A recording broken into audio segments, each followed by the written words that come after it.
বহুদিন আগের কথা। একটা গ্রামে সুরেশ বলে একজন বাস করত। খুব গরিব ছিল সে। ছোট্ট মতন একটা কুঁড়ে ঘরে থাকত, আর কষ্টে সৃষ্টে দিন কাটত তার। তিন কুলে তার কেউ ছিল না।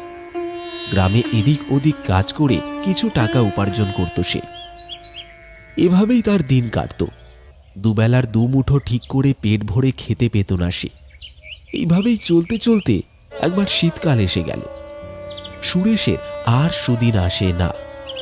ঘরে বসে বসেই সে ভাবনা চিন্তা করতে লাগলো। না, এভাবে তো আর চলছে না। গ্রীষ্মকালটা তো কাটিয়ে ফেললাম, কিন্তু শীতকালটা এভাবে কাটবে না। পেট ভরে খাওয়া তো আছেই, তাছাড়া গরম জামা কাপড়ও তো দরকার। না, আমাকে আমাকে তো কিছু একটা করতে হবে, নয়তো আমি আর বেঁচে থাকবো না এই শীতে। হ্যাঁ হ্যাঁ, একটা বুদ্ধি মাথায় এসেছে। খেজুর রস বিক্রি করলে কেমন হয়? শীতকালে তো মানুষ খেজুর রস, খেজুরের গুড় খেতে খুব ভালোবাসে। হ্যাঁ, এটাই ভালো হবে, এটাই করব। যাই, খেজুরের রস জোগাড় করি গিয়ে। এই বলে সুরেশ ঘর থেকে বেরিয়ে পড়ল।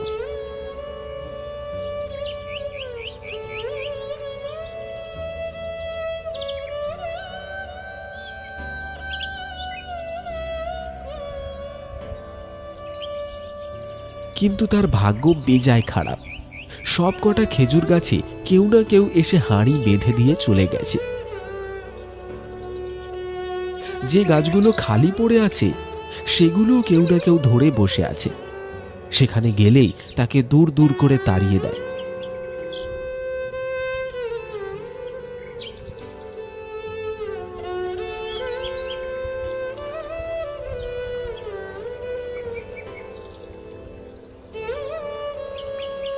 সুরেশ মনের দুঃখে এসে বসল পুকুর পাড়ে।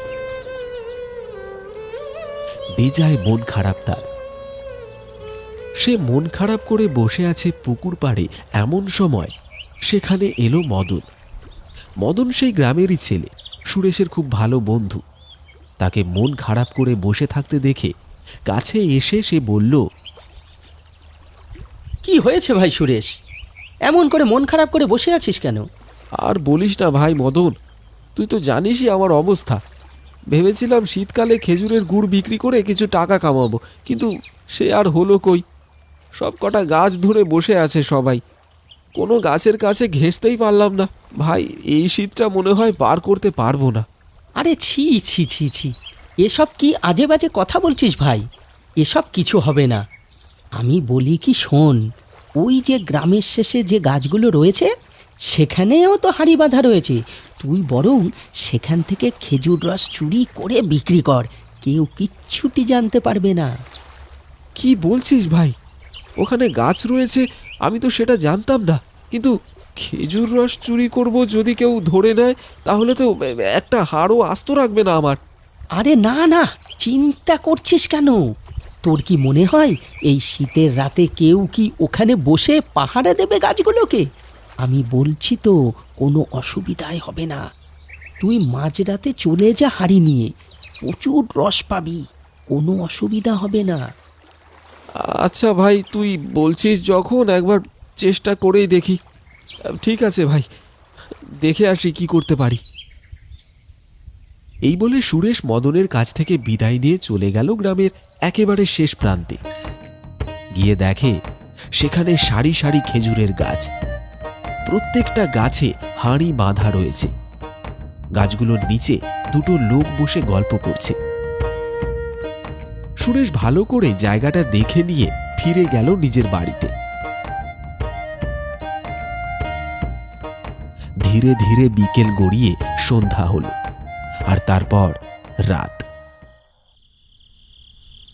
মাঝরাত হতেই সুরেশ হাঁড়ি নিয়ে বেরিয়ে পড়ল। সে হাঁটতে হাঁটতে এসে পৌঁছল সকালের দেখা সেই জায়গাটায়। মদনের কথাটাই ঠিক, একটাও লোক নেই আশেপাশে। চারিদিক একেবারে খাঁ খাঁ করছে। সুরেশ ভারী খুশি হয়ে যেই পা বাড়িয়েছে খেজুর গাছের দিকে, অমনি সে শুনতে পেল একটা হাসির আওয়াজ।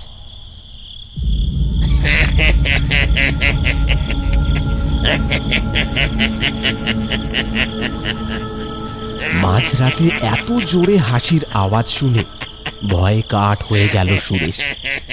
সে সাথে সাথে হাঁড়ি নিয়ে দৌড়তে শুরু করলো। এক দৌড়ে সে নিজের বাড়িতে এসে পৌঁছলো এবং সকাল হওয়া পর্যন্ত বাড়ি থেকে আর বেরোলো না।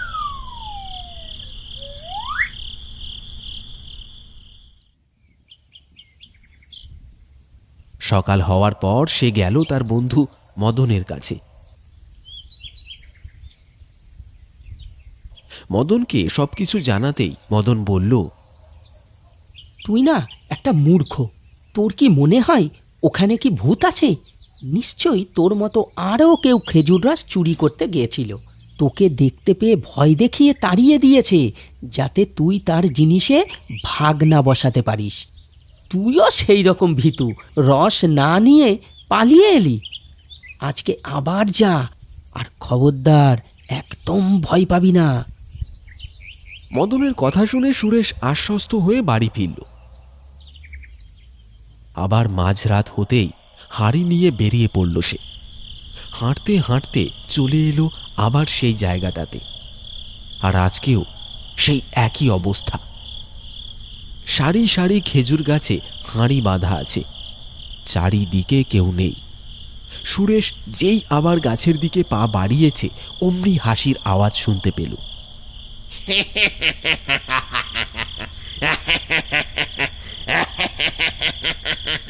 আবার আজকে হাসির আওয়াজ শুনে ভারী ভয় পেয়ে গেল সুরেশ। কিন্তু মদনের কথা মতন সে আজকে পালিয়ে গেল না, ভয়ে ভয়ে এগিয়ে চলল খেজুর গাছগুলোর দিকে। তারপর এগিয়ে এসে একটা গাছের নিচে হাঁড়িগুলো নামিয়ে রাখল।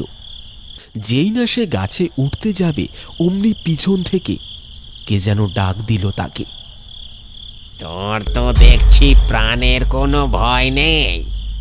কালকেই তোকে ভয় দেখালাম, আজকে আবার তুই চলে এসেছিস খেজুরের রস চুরি করতে। সুরেশ ভয়ে ভয়ে পিছনে ঘুরে দেখল, তার ঠিক পিছনে দাঁড়িয়ে আছে একটা ভূত। তার চোখ দুটো লাল, একদম লাইটের মতন জল জল করে জ্বলছে। তাকে দেখে ভয়ে আঁতকে উঠল সে। থর থর করে কাঁপতে লাগলো সুরেশ। তারপর হাত জোর করে বলল, ওরে বাবা রে, ওরে বাবা রে, আমায় ছেড়ে দিন, আমায় ছেড়ে দিন। আমি ভুল হয়ে গেছে, আমার বাড়ি ভুল হয়ে গেছে। আমি খেজুরের রস চুরি করবো না, আমায় দয়া করে ছেড়ে দিন। পেটের জ্বালায় খেজুরের রস চুরি করতে এসেছিলাম, দুমুঠো পেট ভরে খেতে পাই না। আমায় ক্ষমা করে দিন, আমি চলে যাচ্ছি। আমি চুরি করতে আর কোনোদিনও আসবো না, আর কোনোদিনও আসবো না। আমি তো তোকে খুব সাহসী ভেবেছিলাম, কিন্তু তুই তো বাড়ি ভীতু। এত ভয় পাচ্ছিস কেন? আমি কি কিছু করেছি তোকে? তুই ফিরে যা, তুই ফিরে যা এখান থেকে। আমার মতো ভুল করিস না। আমিও একদিন তোর মতন এখানে এসেছিলাম, আর ফিরে যেতে পারিনি। এখন তো দেখতেই পাচ্ছিস আমার অবস্থা। আমি আমি আমি কিছু বুঝতে পারলাম না। আমার মতো আপনি এসেছিলেন আর ফিরে যেতে পারেননি, ব্যাপারটা কি? ব্যাপারটা আর কিছুই নয়। জীবনকালে আমিও তোর মতন খেজুরের রস চুরি করতে এসেছিলাম মাঝরাতে। গাছে উঠেও পড়েছিলাম, কিন্তু ভাগ্য খারাপ, পা ফসকে পড়লাম সোজা মাটিতে। তারপর ঘাড় মোটকে প্রাণটা বের হয়ে যায় আর কি। আর এখন তো দেখতেই পাচ্ছিস কি অবস্থায় ঘুরছি। পেটের জ্বালা যে মহা জ্বালা, এই পেটকে সামলাতে কত কিছু করতে হয়। তাই তো মাঝরাতে খেজুরের রস চুরি করতে এসেছিলাম। ঠিক মতো খাবার জোটে না আমার প্রতিদিন। হ্যাঁ, বুঝতেই পারছি তোর অবস্থা। তা বেশ বেশ, নিয়ে যা, খেজুরের রস নিয়ে যা। আমি তোর সাহায্য করব। তুই গাছে ওঠ, আমি নিচে দাঁড়াবো। তুই যদি নিচে পড়েও যাস, আমি থাকবো তোকে বাঁচানোর জন্য। যা যা যা, দেরি করিস না, উঠে পড় গাছে। সুরেশ ভারী অবাক হলো।